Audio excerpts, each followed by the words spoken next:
Hello everyone, welcome to my channel ईजान fan fiction. तो friends, अब हम अपनी स्टोरी आई फाइंड यू का नेक्स्ट पार्ट शुरू करते हैं। अगर आपको ये स्टोरी अच्छी लग रही है तो प्लीज़ फ्रेंड्स चैनल को सब्सक्राइब करना, लाइक करना और अपने कमेंट के थ्रू मुझे ज़रूर बताना कि आज का पार्ट आपको कैसा लगा। तो चलिए फ्रेंड्स, स्टोरी की स्टार्टिंग करते हैं। तो स्टोरी के लास्ट पार्ट में हमने देखा था जहाँ वांग विंग और वांग जी दोनों मॉर्निंग में एक दूसरे के साथ फिर से इंटीमेट होते हैं। बेचारा विंग जो अच्छे से चल भी नहीं पा रहा था, वहीं जी और लेनी दोनों मिलकर विंग को टीस कर रही थी, जिस पर विंग का फेस पूरी तरीके से रेड हो जाता है। वहीं हम दूसरी तरफ देखते हैं, यहाँ जियांग की आइज धीरे धीरे ओपन होती हैं। जैसे ही उसकी आइस ओपन होती हैं, वो अपने पास में किसी को फील करता है। अचानक से जैसे ही वो दिखता है तो वो दिखता है शुयांग, जो सिर्फ हक करके सोया हुआ था। जैसे ही जियांग शुयांग को दिखता है तो थोड़ा एक पल को तो वो शॉक्ड होता है, लेकिन सडनली अचानक से उसे वो नाइट का सब कुछ याद आने लगता है। उन दोनों का वो थोड़ा सा झगड़ा और वो कन्फेशन, उसके बाद उन दोनों के बीच जो कुछ हुआ वो सब कुछ, जिसे देखकर जियांग के फेस पे एक स्माइल आ जाती है। लेकिन वो धीरे से खुद को शुयांग से दूर करता है और सीधा वॉशरूम में जाता है। हालांकि उसे थोड़ा पेन फील हो रहा था, लेकिन फिर भी वो कैसे भी अच्छे से वॉशरूम में जाता है, मॉर्निंग रूटीन कंप्लीट करता है और एक अच्छा सा शाल लेता है। जैसे ही जियांग शाल लेके बाहर आता है, वो देखता है शुयांग जो बेड पे बैठा हुआ था और बस जियांग की तरफ ही देख रहा था। जियांग जो शुयांग को ऐसे देखता है तो उसका फेस थोड़ा रेड हो जाता है और वो अपना फेस इधर उधर करने लगता है। तभी शुयांग कहता है, गुड मॉर्निंग बेबी। जियांग कहता है, गुड मॉर्निंग। तभी शुयांग खड़ा होता है और वो सीधा जियांग की तरफ आता है। शुयांग अभी भी पूरी तरीके से नेकेड था। जियांग जिसकी आंखें शुयांग को ऐसे देख देख कर बड़ी हो जाती हैं। जियांग कहता है कि तुम पहले जाओ, अपने कपड़े पहनो। तभी शुयांग बिल्कुल जियांग के करीब आ जाता है, उसे अपनी तरफ खींचता है और कहता है, क्यों बेबी, वैसे भी तुमने मुझे नाइट में ऑलरेडी पूरा ऐसे देख चुके हो और मैंने तुम्हें, लेकिन अब इतना शर्माने वाली क्या बात है। शुयांग इस तरीके से जो सेमलेस बातें कर रहा था। तभी जियांग कहता है, सेमलेस, तुम जाओ, पहले अपनी कपड़े पहनो। बेचारा जियांग जिसका पूरा फेस रेड हो चुका था। तभी शुयांग एक स्माइल करता है और जियांग की चिक पे किस करता है और कहता है, ठीक है, मैं थोड़ी देर में फ्रेशन अप होके आता हूँ। बेचारा जियांग जिसकी हार्ट बीट एकदम से बहुत फास्ट थी, लेकिन तभी वो जल्दी से रूम से बाहर निकलता है। लेकिन अभी भी जियांग को चलने में थोड़ी प्रॉब्लम हो रही थी, लेकिन वो फिर से खुद को अच्छे से संभालता है। तभी वो देखता है कि विंग जी और लेनी पहले से ही किचन में तीनों ब्रेकफास्ट तैयार कर रही थी। जैसे ही वो जियांग को देखती हैं, जियांग जिसका फेस थोड़ा रेड था, तभी विंग और जी जैसे ही जियांग के ऊपर अपनी नज़र डालती हैं, दोनों एक दूसरे की तरफ देखती हैं। जी कहती है, जियांग को क्या हुआ है, जियांग इस तरीके से क्यों चल रहा है। विंग जो बस जियांग को ही देख रहा था। तभी विंग जो एक पल के लिए शॉक्ड होता है, तभी वो अपने मन में कहता है, ओ गॉड, क्या उनका रिलेशन यहाँ तक पहुँच गया। तभी वो जियांग के पास जाता है और कहता है, जियांग क्या हुआ, क्या तुम ठीक हो।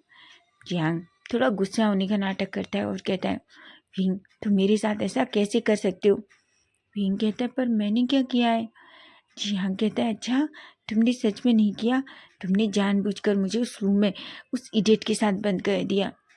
विंग कहता है, पर देखो, मुझे लगता है सब कुछ सही हो गया और शायद कुछ ज़्यादा ही सही नहीं हो गया। जियांग कहता है कि क्या, ऐसा कुछ भी नहीं है, समझे तुम। जिस पर विंग हंसता है और चुपके से जियांग की एयर में कहता है, वो तो तुम्हारे चलने से पता ही चल रहा है कि सच में कुछ भी नहीं है। जिस पर जियांग एक पल के लिए बड़ी बड़ी आंखों से विंग को देखता है। विंग कहता है, मुझे ऐसे मत देखो, समझे तुम। तभी जी दोनों की तरफ देखती है और कहती है, वैसे तुम दोनों को पता है, तुम दोनों के चलना बिल्कुल सेम ही है। इस पर विंग कहता है, जी जी जोर जोर से हंसने लगती है। वहीं अब हम थोड़ी देर बाद का सीन देखते हैं, जहाँ हम देखते हैं सभी लोग ब्रेकफास्ट टेबल पर थे। वहीं भींग को देखते हैं, भींग जी सबको ब्रेकफास्ट सर्व कर रहे थे। वहीं जी जियांग जो जियांग को देखता है और जियांग को खींचकर अपने पास बिठा लेता है। जियांग कहता है, शुयांग शियांग कहता है वैसे भी अभी सबको पता चलना चाहिए कि हम दोनों पार्टनर हैं, समझे तुम, और तुम मेरे बॉयफ्रेंड हो, ऐसा कहती है। तभी फांग जी कहता है क्या? शियांग कहता है हाँ, मैं और जियांग एक दूसरे को डेट कर रहे हैं, जिस पर सभी हंसने लगते हैं और सभी एक देखकर शियांग को कहते हैं ये तो बहुत अच्छी बात है और उसे कॉन्ग्रेस करते हैं, जिस पर जियांग थोड़ा गुस्से में शियांग की तरफ देखता है और कहते हैं तुम बहुत सिमलेस हो। शियांग कहता है पर मैंने ऐसा तो कुछ भी नहीं किया, मैंने तो तुम्हें सबके सामने किस भी नहीं किया। वहीं हम वांग जी को देखते हैं, वांग जी जो विंग का हाथ पकड़ता है और उसे अपने पास बिठा लेता है। वांग जी कहता है विंग क्या कर रहे हो, डैड मॉम है यहाँ। वांग जी कहता है तो अभी तो उन्हें ये भी पता है कि कुछ दिन में तुम मेरी ऑफिशियल वाइफ हो जाओगे। विंग कहता है कि हाँ, मैं कोई लड़की नहीं हूँ, समझे तुम। वांग जी कहता है ऑफ कोर्स तुम लड़की नहीं हो, तुम तो मेरी ब्यूटीफुल वाइफ बनने वाली हो, समझे तुम। इस पर भी कुछ भी नहीं कहता। तभी अचानक यूनून दौड़ कर आती है।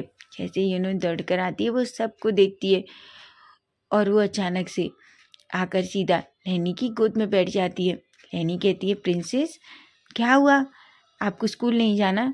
यूनून कहती है नहीं, मैं आज घर पे रहना चाहती हूँ क्योंकि मैं सारे अंकल के साथ टाइम स्पेंड करना चाहती हूँ। जिस पर कुरैन कहती है ठीक है, लेकिन याद रखना उसके बाद आप एक भी छुट्टी नहीं लोगे।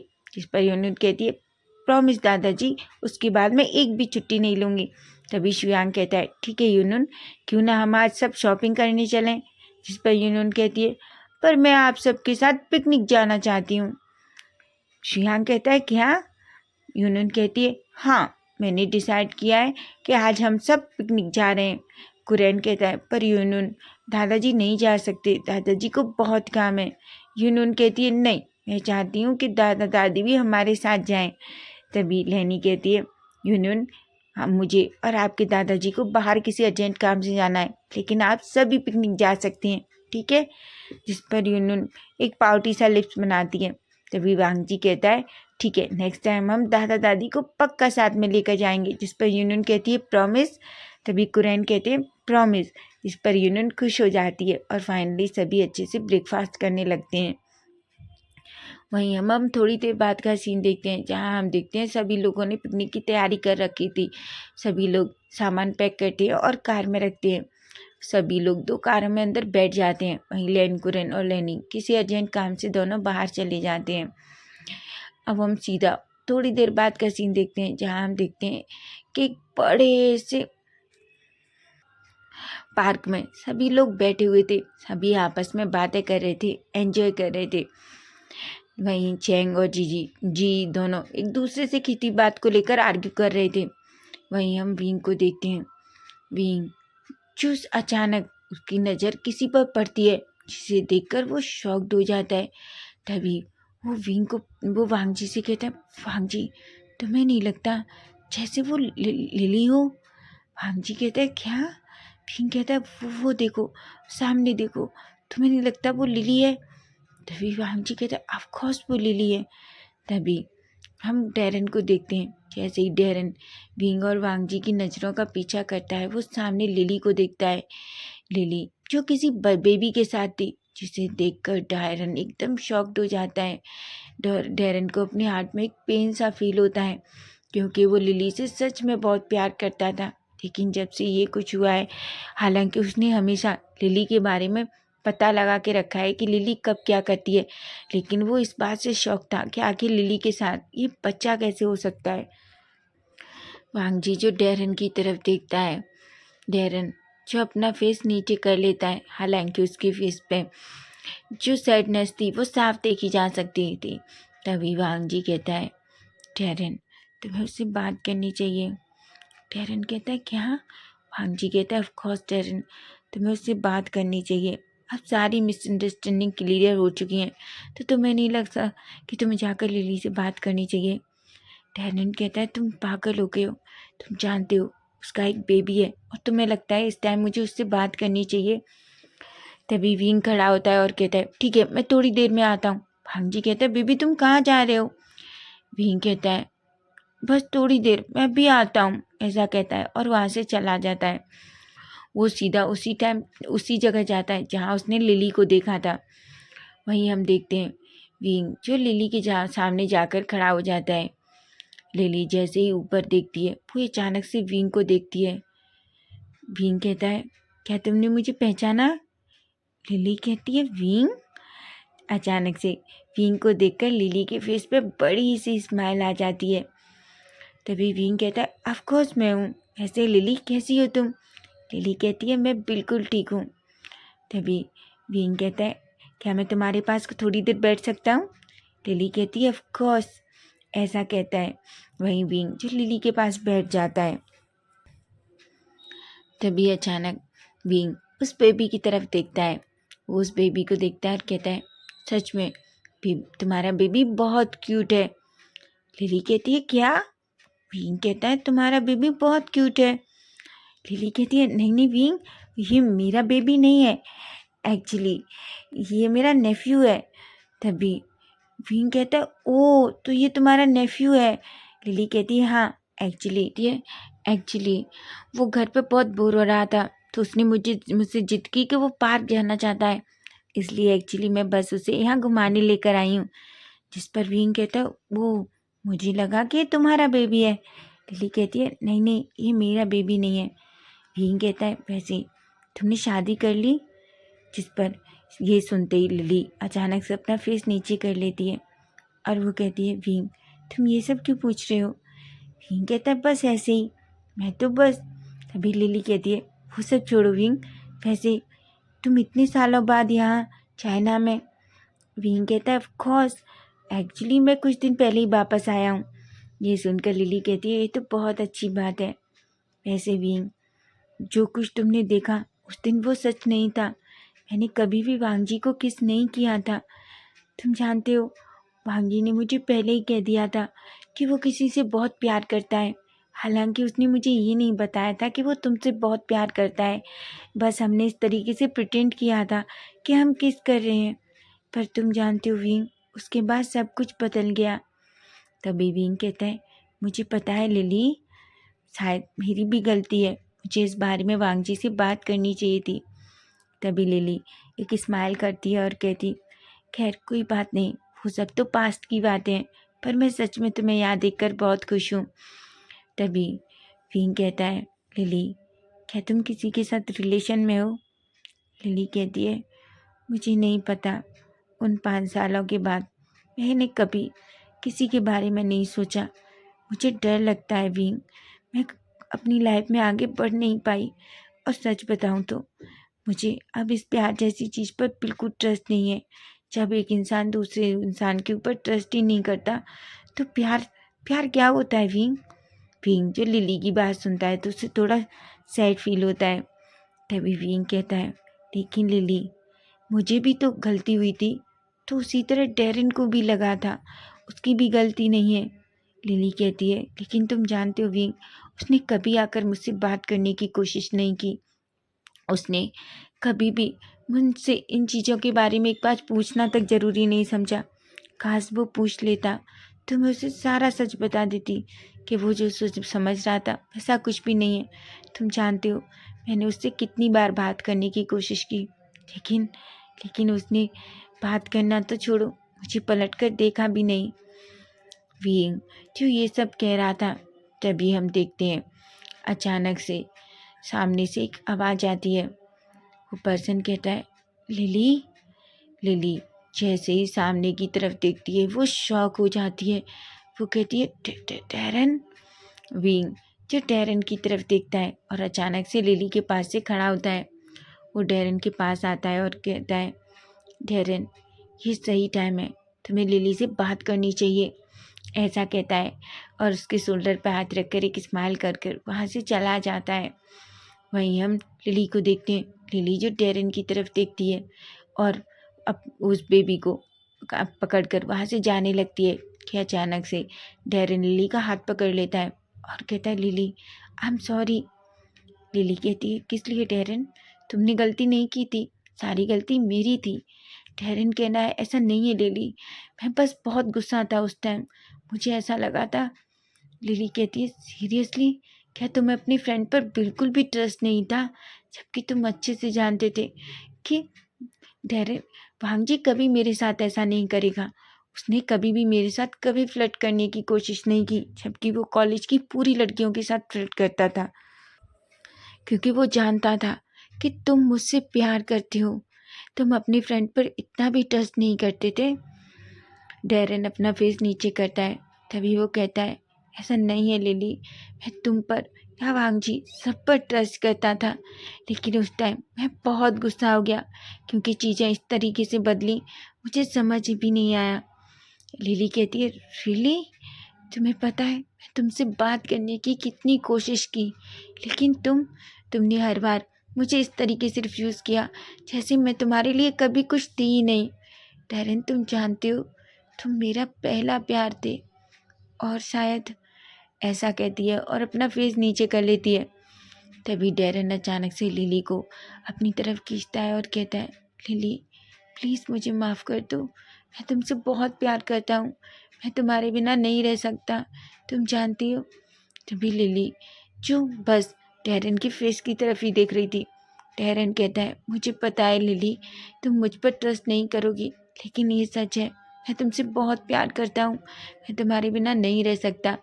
ऐसा कहती है, जिस पर लिली थोड़ी देर डैरेन को देखती है और कहती है, डैरेन आगे फिर कभी कुछ हुआ तुम मुझ पर फिर से ट्रस्ट नहीं करोगे, और तुम्हें पता है ये सब कुछ मैं नहीं सह पाऊंगी।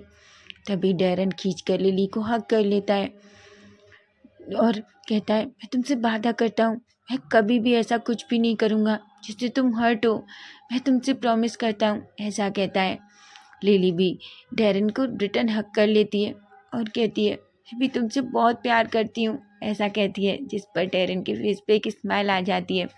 वहीं हम देखते हैं सब जो पीछे खड़े होकर तालियां बजाते हैं। तभी अचानक डैरेन और लिली एक दूसरे से अलग होते हैं और उस तरफ देखते हैं। सबको देखकर लिली का फेस थोड़ा रेड हो जाता है, वो अपना फेस नीचे कर लेती है। जी कहती है, ये हुई ना बात, देखो इतने सालों बाद हम सब मिल गए। तभी यूनुन जो विंग के पास आती है और कहती है, मॉम ये सब क्या हो रहा है? तभी जियांग कहता है, क्योंकि तुम्हारी मॉम की वजह से एक लव स्टोरी और स्टार्ट होने वाली है। यूनियन कहती है, क्या? विंग कहता है, कुछ भी नहीं प्रिंसेस, ये डैरेन अंकल की गर्लफ्रेंड है। जिस पर यूनियन कहती है, ओह तो ये डैरेन अंकल की गर्लफ्रेंड है। ऐसा कह के वो डैरेन के पास जाती है और कहती है, डैरेन अंकल, पर आप अपनी गर्लफ्रेंड को क्यों रुला रहे हैं? आपको पता है डैडा कभी भी मम्मा को नहीं रुलाते। ये सुनकर लिली कहती है, आखिर ये बच्ची कौन है? डैरेन कहता है, तुम्हें नहीं पता? लिली कहती है, मुझे नहीं पता। डैरेन एक स्माइल करता है और यूनियन को अपनी गोद में ले लेता है और कहता है, तुम्हें पता है ये विंग और वांग जी की बेबी है, बच्ची है। लिली कहती है, क्या? डैरेन कहता है, या हाँ, ये विंग और वांग जी की बच्ची है। लिली कहती है, तुम मजाक कर रहे हो ना? डैरेन एक स्माइल करता है। तभी वांग जी डैरेन के पास आता है और कहता है, बिल्कुल नहीं लिली, डैरेन सच कह रहा है, ये मेरी और विंग की बेटी है। जिस पर लिली कहती है, पर ऐसा कैसे हो सकता है? विंग कहता है, ऐसा हो सकता है और ऐसा हुआ भी है। एक्चुअली लिली, मैं बेबी को बर्थ दे सकता हूँ। जिस पर लिली की आंखें बड़ी बड़ी हो जाती हैं। तभी यूनुन की नज़र उस बच्चे पर पड़ती है जो लिली के साथ था। तभी वो डैरेन की गोद से नीचे आती है और उस बच्चे को देखकर स्माइल करती है और कहती है, हाय, मेरा नाम यूनुन है और तुम्हारा नाम क्या है? वो बच्चा भी सेम यूनुन की एज का था। तभी वो कहता है, हेलो, मेरा नाम जिंगी है। तभी यूनुन कहती है, क्या तुम मेरे साथ खेलोगे? तभी जिंगी की बड़ी सी स्माइल करता है और कहता है, ऑफ कोर्स। तभी वो लिली की तरफ देखता है और कहता है, क्या मैं इनके साथ खेल सकता हूँ? तभी लिली कहती है, ऑफ कोर्स। ऐसा कहती है। यूनुन जिंगी का हाथ पकड़ वहाँ से दोनों एक दूसरे का हाथ पकड़कर दौड़ते हुए वहाँ से चले जाते हैं। जिस पर भीम कहता है, यूनुन तेज मत दौड़ो, नहीं तो तुम गिर जाओगी। जिस पर यूनुन कहती है, नहीं डैड, मैं अब बड़ी हो चुकी हूँ। जिस पर सभी हंसने लगते हैं। वहीं हम देखते हैं सभी लोग फिर से उसी प्लेस पर बैठे हुए थे, आपस में बातें कर रहे थे। तभी भीम वांग जी की तरफ देखता है और कहता है, क्या आप तुम खुश हो? तभी वांग जी भीम को खींचता है और अपनी लैब में बिठा लेता है। सभी लोग ये देखते हैं तो शॉक्ड हो जाते हैं। विंग कहता है वांग जी तुम क्या कर रहे हो? वांग जी कहता है तुम सच में क्या हो विंग? विंग कहता है मैं कुछ भी नहीं हूँ, लेकिन मुझे पहले नीचे उतारो। वांग जी कहता है बिल्कुल नहीं, मुझे एक बात बताओ, आखिर तुम्हारे पास ऐसा क्या जादू है? तुम जहाँ जाते हो बस लोगों को हैप्पीनेस हैप्पीनेस ही देते हो। तभी विंग कहता है मेरे पास कोई जादू नहीं है, मेरे पास बस एक भांजी है जिसे खुश करने के लिए मैं कुछ भी कर सकता हूँ, ऐसा कहता है। तभी भांजी विंग के फोrehead पर किस करता है और कहता है पर तुम्हें पता है मेरे लिए सबसे ज़्यादा अनमोल क्या है? वो तुम हो जिसके बिना मेरी सांसें सच में रुक जाती हैं। तभी चैंग कहता है ओ लवर्स, सच में तुम लोग हमें जलस फील करा रहे हो। ये देखते हैं तभी विंग और वांग जी जोर जोर से हंसने लगते हैं। वही हम देखते हैं कि सभी लोग जो खाना खा रहे थे, जैसे ही अचानक विंग जो फर्स्ट स्पून खाने का लेते हैं कि अचानक से वो से बहुत अजीब सी फीलिंग होती है। वो अचानक से दौड़ता है और एक ट्री के पास जाता है और वहाँ वॉमिटिंग करने लगता है। वे भांग जी जो दौड़कर भीम के पास जाता है और कहता है बेबी क्या हुआ? भीम कहता है पता नहीं क्या, मुझे उस खाने का टेस्ट बिल्कुल अच्छा नहीं लगा। भांग जी कहता है क्या? पर भीम वो तो तुम्हारा फेवरेट खाना था। भीम कहता है पता नहीं भांग जी, मुझे ये सब कुछ नहीं खाना, मुझे आइसक्रीम खानी है। भांग जी कहता है क्या? भीम कहता है हाँ। भांग जी कहता है ठीक है चलो मैं तुम्हारे लिए आइसक्रीम लेकर आता हूँ। जिस पर विंग कहता है। वहीं विंग जो थोड़ा अपने आप को अच्छे से क्लीन करने के बाद फिर से उन लोगों के पास जाता है। जी कहती है क्या हुआ विंग? विंग कहता है पता नहीं, मुझे लगता है कल हम लोगों ने कुछ ज़्यादा उल्टा सीधा खा लिया, इसलिए मुझे फिर से वॉमिटिंग फीलिंग हो रही थी। जी जो अचानक विंग को देखने लगती है। वहीं हम देखते हैं भांग जी को। भांग जी जो बहुत सारी आइसक्रीम सबके लिए लेकर आता है, वो यूनियन को, जिंकी को और अपने सारे फ्रेंड्स के लिए भी लाता है। वहीं वो विंग के लिए 2 आइसक्रीम लाता है। विंग बहुत प्यार से उन आइसक्रीम को लेता है और खाने लगता है, जिस पर सभी लोग विंग को जिस तरीके से खा रहा था वो देखते हैं और तभी जियांग कहता है विंग को क्या हुआ है? जियांग कहता है समझ नहीं आ रहा, बहुत अजीब बिहेव कर रहा है। तभी सभी लोगों का खाना फिनिश होता है और वो खेलने लगते हैं कि अचानक वो देखते हैं विंग जो खेलते खेलते अचानक से बेहोश हो जाता है। भांग जी जैसे ही देखता है कि विंग जमीन पर गिरने वाला है, वो दौड़ता है और जल्दी से विंग को पकड़ लेता है। विंग जो भांग जी की बाहों में पूरी तरीके से बेहोश हो चुका था। वहीं सभी लोग विंग को ऐसे देखते हैं तो परेशान हो जाते हैं। शुयांग कहता है विंग को क्या हुआ? भांग जी कहते हैं बीबी अपनी आंखें खोलो। विंग विंग तुम्हें क्या हुआ है? विंग जो पूरी तरीके से बेहोश था। तभी शुयांग कहता है भांग जी हमें लगता है हमें विंग को हॉस्पिटल लेके जाना चाहिए। भांग जी कहते हैं ऑफ कोर्स, ऐसा कहता है और सभी लोग थोड़ा परेशान हो जाते हैं। वहीं यूनियन जो रोने लगती है और कहती है डैड हमको क्या हुआ है? शुयांग जो यूनियन को अपनी गोद में लेता है और कहता है प्रिंसेस डैड को कुछ भी नहीं हुआ और डैड ठीक हो जाएंगे, ऐसा कहता है। तभी वांग जी कहता है जियांग जी चैंग मुझे लगता है तुम लोगों को वापस घर जाना चाहिए, वैसे जी की हेल्थ अच्छी नहीं है, मैं वांग जी को लेकर हॉस्पिटल जाता हूँ। तभी लिली कहती है वांग जी मुझे लगता है मैं भी तुम्हारे साथ चलूँगी। तभी वांग जी कहता है नहीं लिली, मुझे लगता है तुम यूनियन और जिंगी को लेकर हमारे मेंशन में चले जाओ। जिस पर लिली कहती है। वहीं डैरेन शुयांग विंग को लेकर वांग जी के साथ हॉस्पिटल चले जाते हैं। तो फ्रेंड्स नेक्स्ट पार्ट इसका हम कल देखेंगे कि आखिर विंग को क्या हुआ है। अगर आपको स्टोरी अच्छी लगी तो प्लीज़ चैनल को सब्सक्राइब जरूर करना। Bye bye, take care.